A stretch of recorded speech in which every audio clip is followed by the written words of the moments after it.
Hi guys, I have the most amazing guest today. She is just my go-to for everything. She probably just dreads when she sees my name pop up on WhatsApp, but Rose Ferguson, she is not only a supermodel, but also a functional medicine practitioner, nutritionist extraordinaire, as I said, my go-to life coach as well, without choice. And I'm just so happy to have you here. Oh, it's so nice to be here, Bryony. Thank you Thank you much for having me. Of course. I'm excited to see you always. I know. I feel like this episode is really selfish because I'm just going to completely pick your brains. But I'm just so happy to have you on. You have helped me so much. I've learned so much from you. Aww. And we actually met working with Dior together, which is amazing. And just the best thing ever, the best gig. So yeah, thanks to Dior for bringing us together. Yeah, our Dior bubble. Very happy in the Dior bubble with Bryony really always. And I just go to all of your talks and listen to your wisdom. So I'm so excited to get into it. I have had a million health and wellness questions that have been kind of sent in and different topics, which I feel like we could go on for about 10 hours, but we've only got 45 minutes. I'm just going to fire these questions at you. Okay, for it. Okay, so firstly, you have created the most incredible wellness brand. You obviously have a personal brand, being an iconic supermodel, but you also have an amazing business, which I kind of want to know a bit about that. How did it all begin? Okay. Well, so yes, I modeled for a really long time, and then I think I had 3 kids and I didn't want to travel so much. And I was like, shit, what am I going to do next? So in my early 30s, I went back to school, which was really painful. I have to add. Yes, it really was. But I wanted to practice nutrition, so I needed to get qualified. So I went back to college. I did 3 years of nutrition. And then I started practicing, and then I wanted, I guess, my field I love because it's always learning. That is a really fast changing field. Yeah. And so then I was sort of wanting to know more. So I went back to college and did 3 years of functional medicine. And then I went back to college again and did 3 years of masters in research and practice of advanced nutrition. So you've done 9 years of education. So now I'm done. Because You're done. I think I had You're maxed out. Yeah. There's nothing, if you don't know it, it's not worth knowing, basically. I'm not sure. I'm sure other people know lots more, but I think I had imposter syndrome, so I just needed. Yeah. But also, if you're helping people, I take it really seriously. It's a big responsibility. People come to you because they want you to help them feel better. Because I see quite complicated cases now, and so I take it really seriously what I do. I feel very responsible for my clients, which is a blessing and a curse because it can weigh quite heavily. You probably never switch off. You probably get messages like from me at midnight saying, Rose, help me. But I know that I'm going to get asked, and you'll get asked a lot. What qualifications specifically were they, and where did you study? Okay, so I got a diploma in nutrition and naturopathy. So I got 2 at the College of Naturopathic Medicine in London. In London, yeah. Yeah. And then I did so some people do certain modules of the functional medicine, but in order to become what is known as an IFMCP, whoa, that is an Institute of Functional Medicine Certified Practitioner. Wow. Which you have to do all of them. So I did all of those, and I did that at the Functional Medicine Institute in America. And then I did quite a lot online, actually, because a part of it overlapped a little bit at the beginning of COVID. Okay. And then I did my master's with London South Bank University. Okay. And that's in advanced nutrition research and practice. And that is 9 years of education, which just terrifies me. Were you able to work alongside that? Yeah. At certain levels, were you able to offer something? Yeah, so they were all part-time because of kids and needing to, I couldn't take 9 years out of work. No. So they were all part-time. So, and do you know what? I think for lots of people, So you were still modelling? I was working as a nutritionist. Okay, so you were able to do nutrition work rather, and then build on the functional medicine side. Yeah, and I think for lots of people who want to do something different in life, it's possible. I think lots of people are like, oh, you can, you can change midway. Because modelling has a I still do a little bit. I mean, I love the You fact dabble in some little supermodel stuff, bit. like just casual Miu Miu catwalk in Fashion Week in Paris. That was iconic. Casual. Yeah, no, that was a nice moment.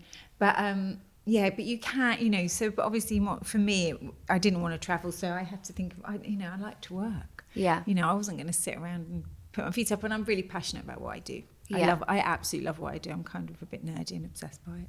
I love that, and it helps because you just know absolutely everything. And I think it's so good to say that you can go back to education, you can start over or start again in something completely different. Yeah. I mean, what age were you when you went into nutrition? So I started back at college when I was 33. Yeah. So it's almost like you've kind of. Yeah. Yeah, it's incredible. It's like a second life. Yeah, it's like exactly. A whole second and you career. can just completely start again, and whilst working and doing it part-time, so it's manageable. Yeah, exactly. Which is amazing. I mean, it's hard. I'm not going to say it wasn't hard. And there were times in definitely my master's in functional medicine where I just felt so out of my depth. Yeah.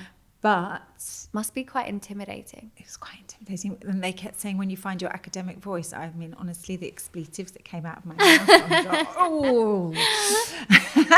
But you can do it. And actually, I don't know. For me, it was because of what I do. Nutrition changes all the time, and everyone will know that. It's sort of like, eat this. Oh no, don't eat that. Eat this. You know, it's always changing. So actually learning about it, really getting to grips, really going in depth, is really well. It helps me obviously with what I do, and I think that then I do a better job. Obviously, I mean that's obvious, I suppose. But you know, I think being curious about it is a really good thing. Yeah, for sure. And did you teach not teach people, how do you phrase it, not teach people? Did you meet people online, clients? Did you do it online, or did you go into clinic? What was the first starting point for you doing nutrition? So I it was a like, if you build it they will come situation, because I was like, I just qualified, how on earth do I start? And actually it was my husband who said, well, you go and get a clinic. So I did. And so I opened a clinic on Harley Street, and then I was there for years and years and years, and then I moved to the Lanzerhof actually, and I had my clinic in Lanzerhof on Dover Street, and then it was COVID, and so after about 4 months, I was like, well, this is crazy. It's not hands-on therapy that I do. It is helpful to be with somebody, of course, but it's not hands-on. So I started, and people kept asking, and I was like, okay, I'll do it on Zoom. Yeah, because actually it's probably more convenient for your clients that are traveling and need it's so much better. You can get more appointments in. Yeah, and also it's not geographically limiting, so it was very London-centric. Yeah. And now, because I do all my clinic online now, which has pros and cons, but the pros are everybody started cancelling their in person, because they're like, can we just do it on Zoom, because they don't have to commute. But it means I see people from all over the world. It's amazing. That's and I love amazing. It. It's so good. And you're probably learning every day as well, and there's something new each time. Yeah. Okay, great. And then you went into doing all the functional medicine stuff, which is just a whole other ball game, right? Well, functional medicine is more about, I mean, it's still very nutrition heavy, but you're looking at, people go, what does that mean? Yeah. And basically it's being holistic. You're looking at everything. You're looking at how someone lives. You're looking at their background. You're looking at any trauma. You're looking at how it influences their genetic expression. So you're really looking at their life, because it's not just about what you put in your, I mean, it is a lot to do with what you put in your mouth, but it's not, you need to know, for example, if someone's got mold on their window, then they're not going to feel well. So it's sort of really digging in and investigating and trying to find out what's going on and why somebody's not feeling very well. Yeah, which I think it's really good when you talk about all of that stuff on Instagram, and stress levels and movement and meditation, and you do your journaling every morning and all of your tips, and your voice on the reels when you do the voiceover.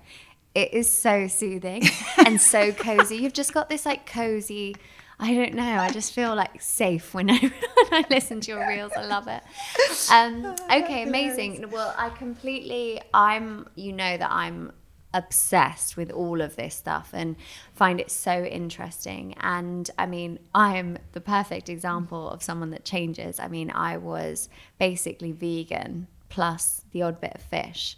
But dairy-free, no eggs, no meat. And now all I can think about is mince. I love this. This makes me so laugh. Honestly, it's the weirdest thing. All I think about is mince. Started And now, with a burger, and here we are. And here we are. And I actually had mince last night for dinner. Delicious. You won't be surprised to know. And I've started with chicken sausages, which I actually did speak to you about. Yeah. We spoke about chicken sausages. Do you ever eat steak or anything, or is it just mince? So is it every now and beef, or is it? Yeah, it has to kind of be that minced texture that I'm into. If someone had, like, if my boyfriend had a steak at dinner, I might have, if it was quite well done, I might have a piece of it. Oh my gosh, you're going to be eating like really rare steak in no time at all. Oh, I don't know about that. But I think one of the questions actually that I wanted to go into is inflammation. And that's kind of how I started looking into the holistic approach to health and well-being, is because I've got arthritis. I have quite high inflammation levels in my body. So that's when I cut out dairy. And I noticed such a difference doing that. I also cut out meat.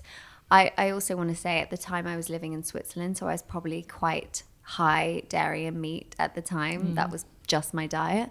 So I cut it all out, and I did feel a lot better. But then now I'm back to meat. So it's weird how your body kind of fluctuates. But what would you say are someone that's focusing on inflammation? What would be your kind of biggest tips around that? So, well, dairy is a big inflammatory food, I would say. But then cheese isn't. Like fermented cheese, if you can find unpasteurized, cheese is fermented. So I would say that cheese isn't so bad. I'm not a massive fan of milk. Yeah. So milk is really processed, even if it's organic. I have very little nice to say about milk. What do you think about this new raw milk trend? So raw milk is actually so much better than the milk that you can buy in the shops. Yes. So if you can get your mitts on raw milk and that's what you want to drink, then go for it. The only reason raw milk isn't available in shops is because there is a very small chance of it having huge amounts of E. coli, like having E. coli poisoning. And so the government looked at legalizing it, and they can't because, and I get it, they can't because there is They this just want to cover that, and you can't then go, well, we did know it could do that. I'm sorry, we legalized it and somebody died. So if raw milk is a very different beast than what you find in the shops, because it's not pasteurized, which means it's heated. So it's got live bacteria and it's got lots of good things. So dairy, I mean, the interesting thing around red meat is that actually they found, this is what I mean, there's always conflicting data. Yeah. They found that actually the oleic acid, which is a fatty acid in it, is actually good for inflammation as long as you don't eat loads of it. So at a certain amount, so maybe once a week. Yeah. Yeah. And so I tell you what I would say when you're thinking about inflammation is sugar. Yeah. I would say that sugar, because you don't eat much sugar. No. And in our world, in the wellness bubble, you don't think about sugar that much, but you forget that is what most people eat. That's the norm for a lot of people. And refined carbohydrates, so it's like pasta and white bread and white flours and Yeah. So just going back to milk, which milk do you like? What do you recommend? I use oat milk most of the time, I suppose. But then, having said people that, are very anti oat milk now. I know. You can't keep up, can you? Well, actually, I did a post about milks, and everyone was like, I knew this is what I mean. I forget that people don't get it. So I was talking about the crap that they put in plant milks. And everyone's like, oh my God, I had no idea. But it's like, no, they're a really good alternative. We're saying that plant milk's really good. I did the same. I was talking about Oatly, and then everyone was like, I thought oat milk was good. And I said, no, but there's oat milk and there's Oatly. Yes. Oatly's a brand, and obviously oat milk is what it is. But and Oatly actually has one. There is one in the Oatly range that does just have oat, water and salt. Does it? Yes, there is one, but it looks very much like another one that doesn't. So you have to read the label and be really, really careful. And the other problem with plant milk, so they tend to have quite a high glycemic index. Yeah. So if you're trying to keep, as I told you, to cut out your morning matcha just while we were trying to balance blood sugar, they can cause a spike. So because people say that oat milk is starch water. Yes. Well, also it's very bloody expensive starch water. But I mean, I would prefer that myself. Yeah.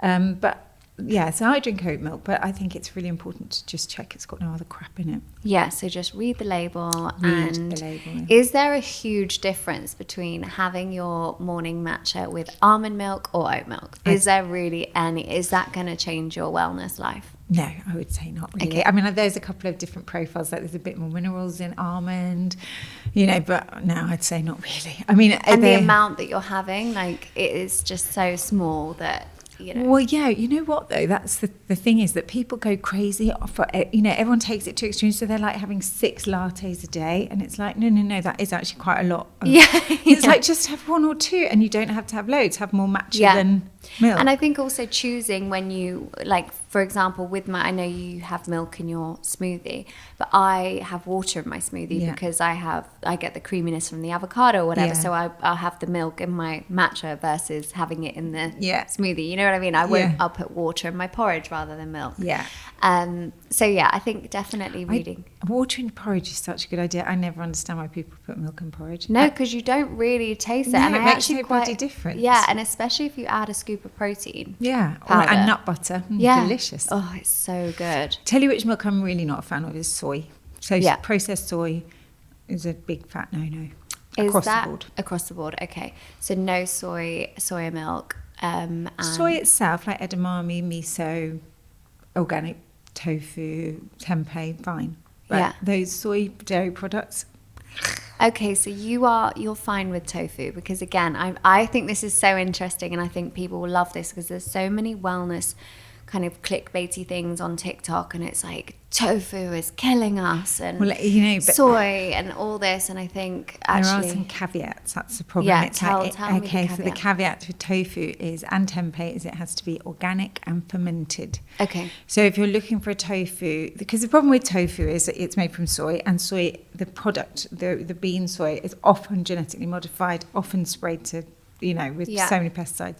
So you need, if you can find an organic fermented soy tofu, organic fermented tofu, then you're all good. Are there any brands you recommend? There's a really nice brand called Taifun, yes, Taifun. So you can get that in most supermarkets, and they're really good. Okay, great. And edamame beans and things like that are great. Yeah, as long as you get organic, because soy as a crop is really sprayed. So speaking of sugar, obviously for many people, sugar is just their absolute weakness and vice. And what I've always found helpful is rather than thinking about what you can cut out completely and, you cannot have this, it's more about what you can have instead and what you can add in. So do you have any kind of good tips of swaps for people that are just addicted to sugar or trying to come off sugar? Because it is it is an addiction. And coming off, you can get the headaches and things like that. So are there any kind of tips or good swaps that you would recommend? Yeah, I mean, sugar, I would say, is one of the hardest things to change. Yeah. Because basically, when you think about what sugar's doing, if you're in that sugar roller coaster cycle, your blood sugar's going up and down. And when your blood sugar's down, your brain is telling you there's something wrong, and it's asking you to balance out, to get back in range. And so then you reach for more sugar, and then it happens again, and so you're going up and down all day long. So it's like when you're tired as well, when you're tired, first thing that you crave is that sugar hit, isn't it? So I mean, I think one thing that I've noticed from clinic is that people don't eat properly at mealtime. Like they eat, what they'll do is they'll snack on something sugary, then they'll feel guilty, so they won't eat a proper lunch. Then they're hungry in the middle afternoon, and they'll snack on something sugary, and then they'll sort of do a little bit of a restriction in the evening, and then they'll eat some toast before they go to bed. And it's that, it's like if you eat properly. It's that cycle of cycle, So try eating a more complete meal, and see if that keeps hunger away, because hunger is a trigger for sugar as well, hunger and fatigue. And then swaps for sugar. I was going to say fruit, but I can just feel like everyone just swearing at this. Rolling. Swearing, I suppose, what about Hue Kitchen dark chocolate? That is dark chocolate, I quite like those too. I was going to say, things like fats are really good. So nut butter, those nut butters, they hit the same sort of satiety, and they're really good because they are fats. Yeah, they will not interrupt so much your blood sugars, and they will make you feel fuller and satisfied. So something like apple and nut butter, it's a classic, but it's a goodie. Oh, it's delish. Again, another myth is, or like potentially a myth. people saying that peanut butter is now the devil because it's got so much mold in it. I know. I don't know. I mean, it was like this coffee beans got this, didn't they? About 6 months ago, coffee beans were the devil because there was so much mold. But what do you mean mold? Well, I think it's when they're stored. It's the way they're stored. But then and then people saying cashew butter is so much better. Well, isn't cashew butter stored the same way? Yeah. I mean, also, if you buy a good quality, I mean, I would always go for quality wherever you can. And minimal ingredients, literally just nuts. Yeah. Yeah. I mean, it's just, that's the thing about social media. I was talking about phytates and everyone getting their knickers in a twist about that. And it's just like... So you would say ignore the... I would say buy a good quality one, quality. I mean, you know what the thing is, everyone drinks out of plastic bottles, and how many times have I sat around saying the thing about plastic bottles are that they sit on a tanker in the sunshine, leaching plastic into the water, yet, that doesn't make it onto TikTok, but that is a fact. Okay, that's a fact. That's a fact. So you don't know how long it's been sitting. You don't know if it's been sitting in the sun or not. It might have been in that bottle for 6 months. You just don't know. And so wherever you can buy, so for example, with peanut butter, you would suggest buying a glass jar, for example. I would buy a glass jar, but I would also buy organic. Just good quality. Organic's annoying because it's so expensive, but it. Do you like pip and nut? I do like pip and nut. Yeah, I do like pip and nut. I use pip and nut and I use Meridian, both of which are in plastic tubs, actually. Yeah, but I you guess can get glass the sell ones. by date is shorter than water, and that's probably part of it. Yeah. The and delicious also yellow one's good as well, the peanut butter. I haven't tried that's that nice. one. Yeah. Yeah. Okay, and then there was another myth that you just mentioned that I was going to ask you about. It will come to me. Okay, so nut butter is good. So tips on swaps, you would say apple and nut butter, maybe. The thing about Hue Kitchen, this sounds like an ad, it's not. I really wish it was because I eat that much of it.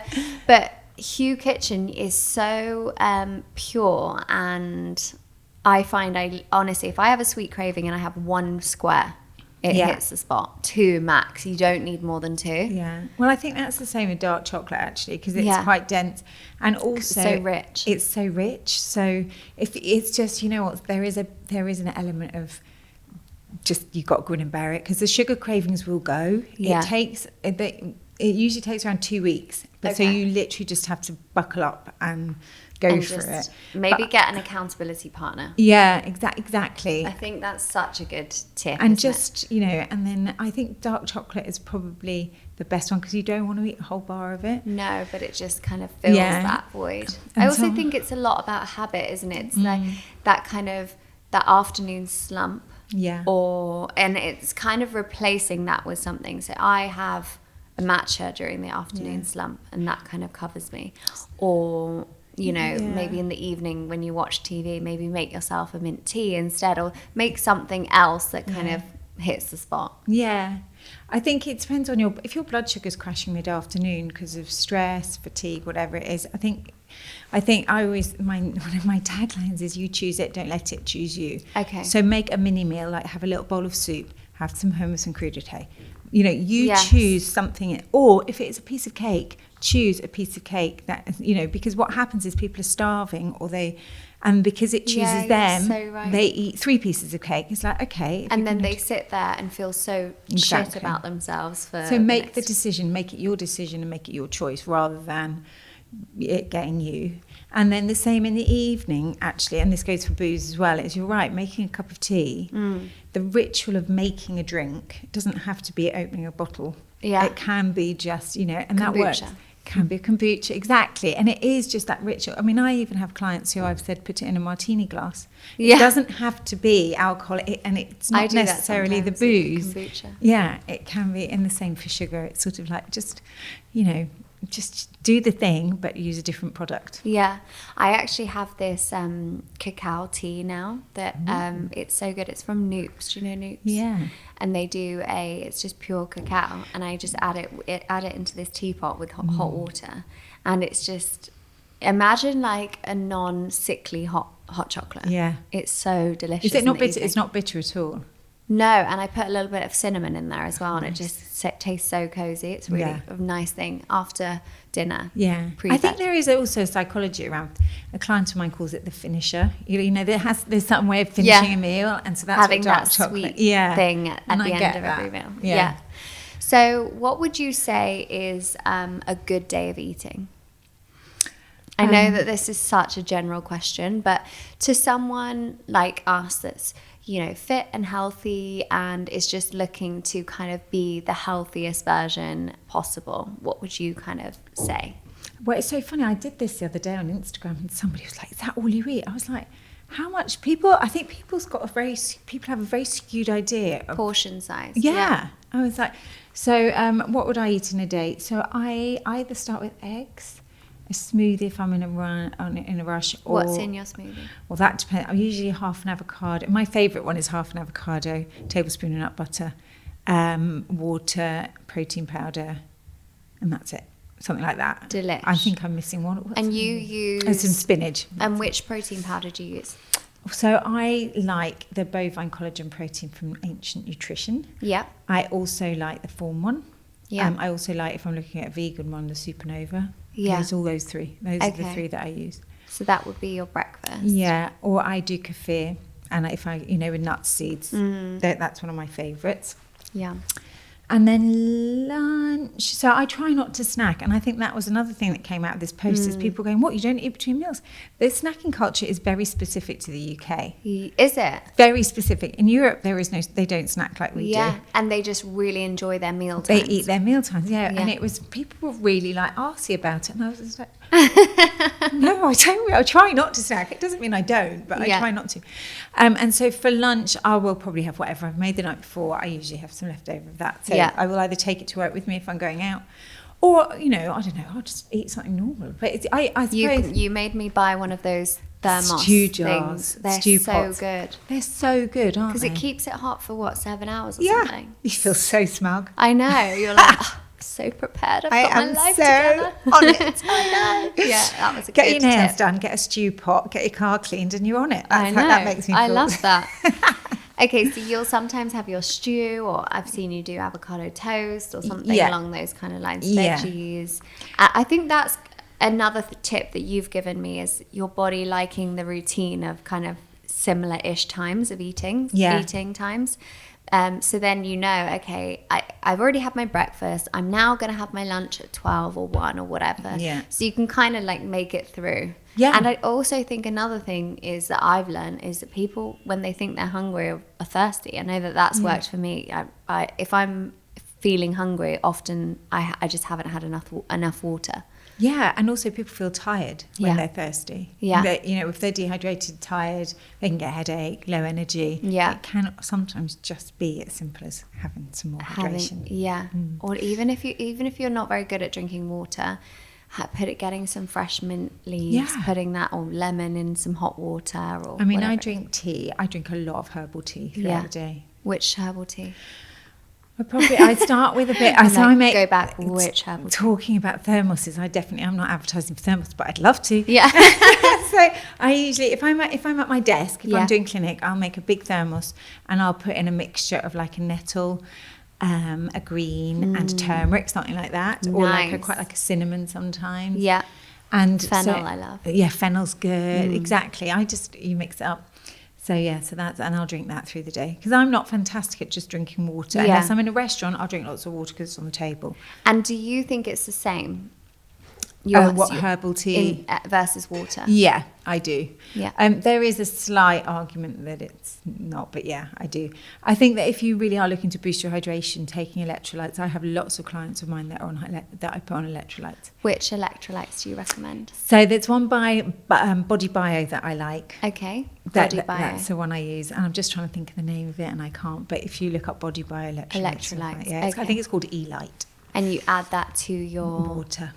Is it Relight? It might be. I think I've tried that one. And I always get the unflavoured one because it doesn't have the stevia in. Yes, you don't need the flavoured. I mean, there's loads of different brands out there. Tastes a bit salty, but you'll get used to it. Yeah, exactly. I mean, you can make your own, actually. That's what I always say. You can make your own. Just get some salt, you could put a little bit of lemon in it. Yeah. And then if you want to, you can mask that's true. You could put lemon and ginger in your electrolytes. That'll help, because it is a bit salty. It's a bit salty. It's true. It's very minerally. It is. I've got Element, LMNT. Oh, yes, they're good. Yeah, they're really good. Yeah. Okay, so that's lunch, and then you're not really snacking between. And I don't really snack. And then dinner, do you know what? I've been trying really hard to get away from it, but I love making a curry. Yeah. I love doing different curries, like Indian curry, Thai curry, because I just get all the spices out. And it's kind of a one-pot thing. A one-pot thing, yeah. But you know what? Also, because I have vegetarians, some are vegetarians, and I eat meat. So you can make that sauce and then... Yeah, so what I do is I make the sauce, I make the curry, and then Yeah. I do the protein, and then I add them all together. Yeah. And then And do you have that with rice? Yeah, I was going to say, I love lentil rice. It's made of Ooh. lentils. Okay. But where do you get that? Do you mean literally like it looks like lentils, or is it looking like rice? Because I think I know the one you mean. it's this one is Mr. Organic, the one I use. It's Yes, lentil, yeah. and they make them out of chickpeas actually, which I have yet to try, but I have them at home. And you just put it with that. Yeah, I put it with that, or So high protein, that meal. it's quite high protein. Exactly. I would use rice or quinoa. I love rice. I love rice too. Delicious. Yeah. And in terms of just on the subject of protein, that's been one of the things that we've really worked on, and that's made such a difference. You told me, Bryony, you really need to increase your protein. Yeah. And I've been so mindful about my protein intake ever since then, breakfast, lunch and dinner, getting that protein in. So what would you kind of say to, like, how important is having protein each day? How much protein should you have, and what are the best types? So I think, well, just as a really general guide, you should have 1 gram, or just under 1 gram of protein per kilo of body weight. Okay. So if you're 60 kilos, that's 60 grams of protein a day, roughly. Is that okay? I thought it was 1.8. Again, It's 0.8. 0.8. It should be 0.8 grams per kilo. But for someone like you, who's very, very active, I would look at 1.2. For someone who's very perimenopausal, you'd be looking at 1.2, 1.3. Okay. You know, so it's around that mark anyway. So, Yeah. But then the thing is, for you, when we were talking about your protein, when you're plant-based, it can be very difficult you sort of veer towards more carbohydrate-y, which is not bad, but you know, it's like pasta, you know, grains rather than... Because you're trying to fill yourself up, aren't you? Yeah. So when you are plant-based, it's important to make sure you are getting enough protein, and it takes a bit more effort, I'd say, especially if you're not eating eggs either. Yeah, which I wasn't. Yeah. And I'm still not. No. Yeah. The best source of protein, I mean, animal protein is the most bioavailable, but you can, you know, if you have, because my husband was plant-based for a long time, and he's a big guy, and it was like, you know, you've got to have lentils, you need to eat nuts and seeds. You know, we roast tofu, so I'll roast chicken. Yeah. Yum. And he'll get a little bit of tofu on the side. It's actually delicious roasted. Delicious, yeah. Tofu. And he'd get really into making, because the thing about tofu is it's like a blank canvas. Yeah. It doesn't taste of very much, so you can make add it. so many. People often ask actually how to make tofu. Yeah. And it's so easy to make it delicious. I always put paprika, salt, pepper, maybe some turmeric. Yeah. Just anything. Yeah. Even some lemon on there, and it's so delicious. It's I so think good, you're yeah, right. so- It's a good kind of filler blank canvas. Yes, exactly. And so when we're doing a roast chicken, he'll do like garlic and rosemary. So it roasts the same. Yum. So that's so if you're plant based, those are really good protein sources, and pulses. Yeah. But yeah. And eggs, I like eggs. I think eggs are good. Some people they really don't work for. So if you are eating eggs, then just have a little think about how you feel when you eat them. And where you get them from. And where you get them from, yeah. Definitely. They're probably a really major one to look out for in terms of any animal protein. Yeah. Is something that you really need to source well, and eat less by better quality, because I understand, you know what, I can see the prices of an organic it's crazy grass-fed piece of meat. Yeah. It's like 2-3 times the price of, but eat it 2-3 times less and buy better quality, and increase your plants out in the other areas. Yeah, so true. I go to the butchers, get my mince, get my chicken get sausages. Your mince. You just touched on menopause then. Yeah. I feel like which is a great thing, kind of really getting into learning more about menopause now as a society. Hopefully this year is going to be a big kind of focus on menopause. Would you have any tips for someone that is going through menopause in terms of nutrition, but also lifestyle?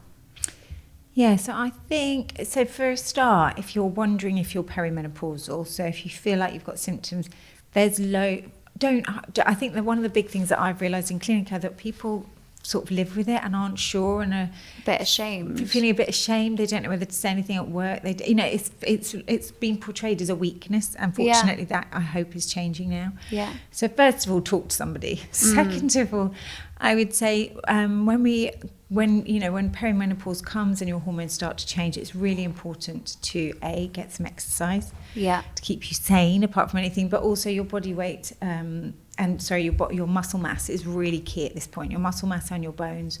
So you want to make sure that those muscles are as strong as possible, and the bones are as dense as you possibly can, and that comes from weight-bearing exercise. Okay. And then so increase the weight training. Increase the weight training. Or add weight training, yeah. Yeah, exactly. Actually, in loads of cases, it's start. Yeah, exactly. I've been trying to get my mum into it at the moment, and also get her onto creatine, which we can cover as well. Yeah. But would you also suggest creatine for someone going through menopause? Creatine's really good. I think creatine's all right for most people, for actually. Everyone, but I would say definitely in menopause. And the other thing about menopause is you want to make sure you're getting enough protein, whole foods, sugar out, because your body's quite up and down, so you want to give it as much stable energy as you can. But probably in the past you may have kind of been able to get away with some naughty little things, but maybe then during menopause you notice it more, and it's the time to really go in on the healthiest version of you. Yeah, well, I just think it's also about trying to be stable, because your hormones are fluctuating a lot, which is why you get things like night sweats, hot flushes, mood swings, So actually trying to maintain. So if you can exacerbate that by eating loads of sugar and having sugar ups and downs, having hangovers, drinking too much, all of those. Whereas I know it sounds really hard because it's a difficult time for women, and then you're saying, if you could just be really zen, you'd be so much better. But actually it's a time sort of to take care of yourself a bit. Yeah. It's like, actually, sod the rest of the world, I'm going to take a bit of care of myself. Yeah, go inwards a little bit. And just, but also, there are huge amounts of community out there that will support, because I know for some women it's very, very challenging. And it's also really weird for women, suddenly this huge part of their life. The thing that I think we're understanding is that postmenopause is also a huge part of your life. Yeah. But I think the concept that when you're before your menopause, that's the active part of life, and after you're just over it is going. Yeah. But I still think that's a hangover that people have. Yeah. That menopause is the end of the world, and it's not. And also probably feeling quite lonely in it, because they're not talking about anyone, because it weirdly is this almost taboo subject. Reaching out, and then probably the person that you're reaching out to is like, oh, thank God, like you said this. And okay, and in terms of supplements, are there any supplements you would recommend for menopause? So there are loads of different ones you can take. I mean, HRT is obviously not a supplement, it's a medicine, but I'd say it's a lifestyle medicine. Every bit of research I've ever read about it is a positive. So if it worked, but then I also know loads of women who don't like it. Okay. So that's very personal, but I wouldn't be afraid of using it. And then supplement-wise, I mean, there are some brilliant like menopause blends. So Wild Nutrition have a really nice one. And there's one called Menopeace, which I use quite a lot in clinic. Okay, Menopeace, Menopeace. Okay. And it's, I think it's from New Roots. And it's a really just nice, it's got really nice things like ashwagandha, chasteberry, that are just very balancing, adaptogenic for the hormones, for the endocrine system. So yeah, and it's really effective for some women. Really effective. It really can. Amazing. And in terms of non-menopausal women or men, what would you say are top 3 morning supplements, top 3 evening supplements? Ooh. Or like your absolute must-haves we can do. So, if you're having breakfast, morning supplement I would say would be a B complex for most people. I mean, supplements, I think it's a waste of money unless you've got guidance around them. Okay. So first of all, I would say before you go really into buying loads of supplements, I would go and talk to someone like me, because I've seen people hundreds of pounds they spend on supplements that they don't really need. But in general, a B supplement, a B complex, which is great for the nervous system and energy, most people, I would say, I feel safe saying that a lot of people would do well with the B complex. Okay. But you have to have it with food, otherwise it'll make you feel a little bit sick. Okay, great. So but you don't want to have it after lunch. So sorry, you can have it breakfast and lunch, but you don't want to have it later than that because it's for energy. Right. It's quite stimulating. Okay. So B complex in the morning, I would say. So you could have your Simproof first thing, which is a probiotic. Yeah. And then, the other things I would take an omega-3. And that would be, you could take that in the morning. And then at night time, well, you could take magnesium. So magnesium at night time is a very good way. Lots of us are deficient in magnesium. So you could take that at night time. It will help your sleep if you're having trouble sleeping. It's just, doing a 3-month course of magnesium is no bad thing. Yeah. But it really is very specific to everybody. So, I would definitely be taking vitamin D through the winter. Yeah. For everyone, I feel safe to say that. Okay. But for me, I take something called urolithin A in the morning.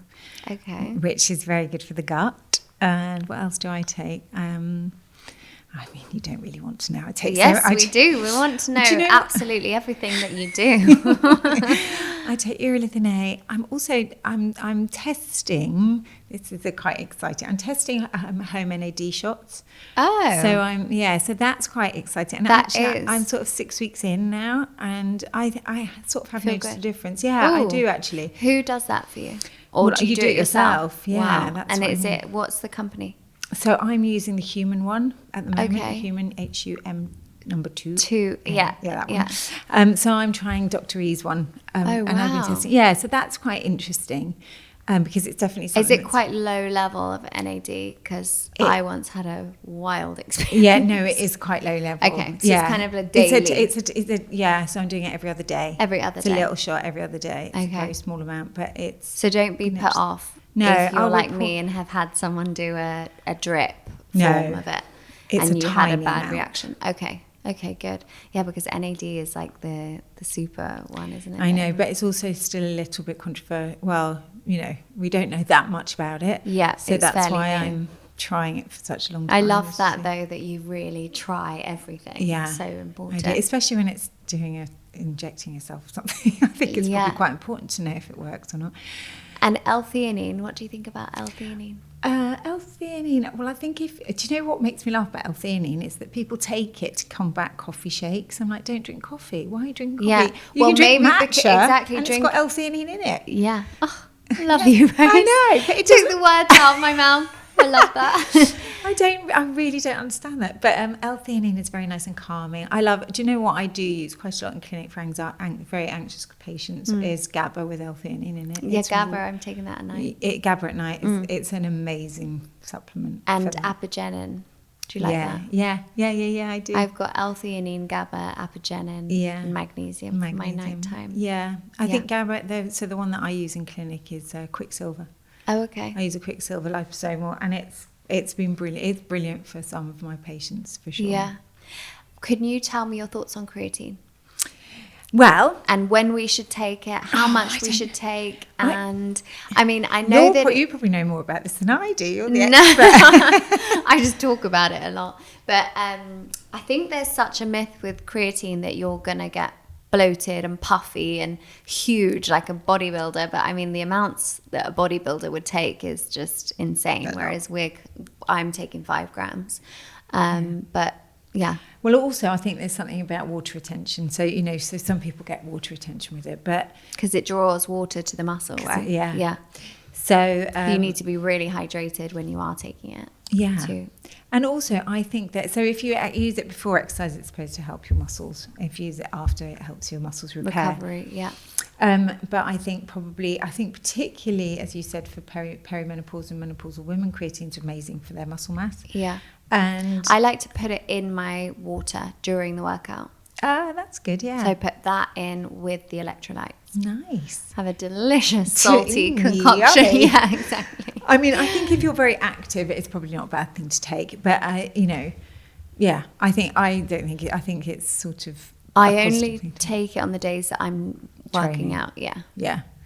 I don't. Yeah. I suppose if you're stacking up multiple supplements, perhaps it's not the most essential one. Again, I would sort of work out what is essential and try and get it from food. And I guess noticing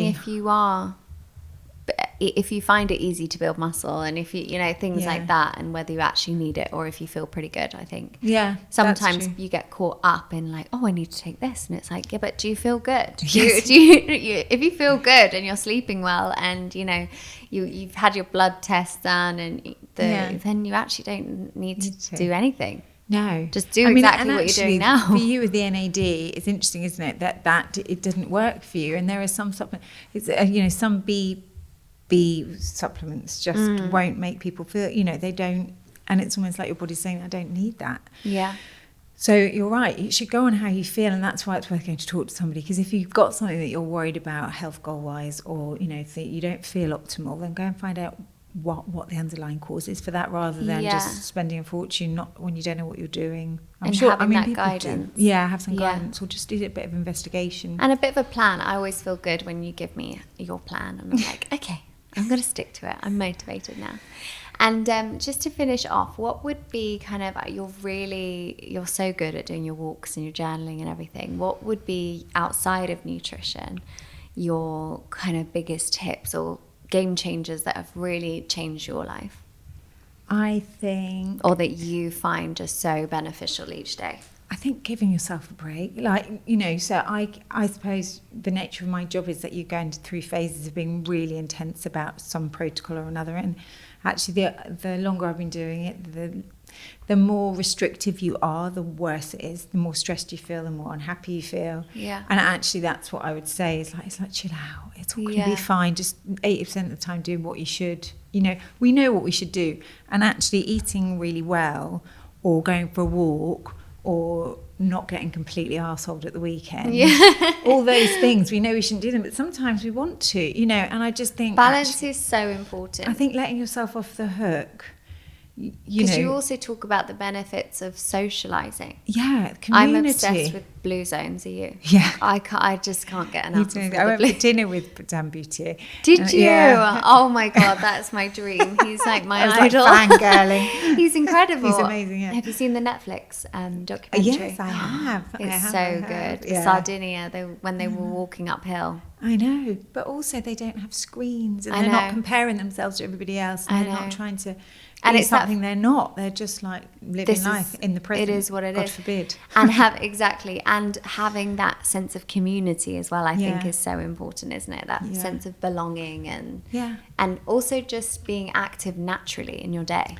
Yeah, so I bang on about functional movement, because actually if we sit at a desk and we do an hour's in the gym, we're still considered sedentary. So even if you do your hour in the gym, sweating your guts out, if you then sit at your desk for the rest of the day, which is sort of similar to what I do, or can do, it's a sedentary lifestyle. So how would you combat that? So get up in between a meeting and go for a walk. At your lunch break, walk to get lunch. If you're travelling on the tube, get off the tube and walk. Stop early and walk. Just get those little bits of movement throughout the day. It doesn't take a lot. Just functional movement. Take the stairs. I mean, I know that's a classic, but it's true. No, but it is, isn't it? Yeah. Who said that? I don't know. Always take the stairs.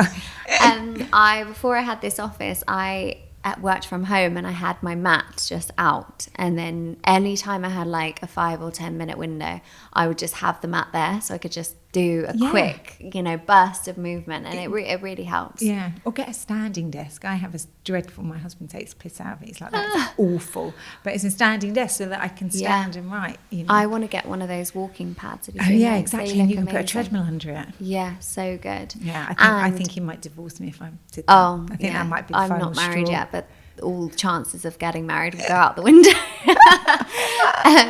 Knock them out of our offices. Exactly. I don't care what you think. I'm in my own little world here on my walking treadmill. Exactly, I love it. But I also think if you can, taking your meetings on a walk is really really helpful. And if you work with someone in an office, the other day, me and Sarah, we were working all day, just so busy doing loads of stuff, and then we said, okay, let's go on like a creative walk. And we went on a walk, and I'm not joking, we planned all of the challenges up until August on this walk. Amazing. And it can be so inspiring, just moving the body. That's so or good. If you're on Zoom, just put your camera off and go on a walk. Yes, whilst you're that's a doing good that idea. meeting. So yeah, those are my tips. Yeah. Not that anyone asked, but here you go. There they are. Well, thank you so much, Rose. You're Thank you for welcome. squeezing me in. I know that you are a fashion icon and it's Yeah. fashion mayhem Fashion. at the moment. So thanks for coming. You're welcome. Thank you so much for having me. My pleasure.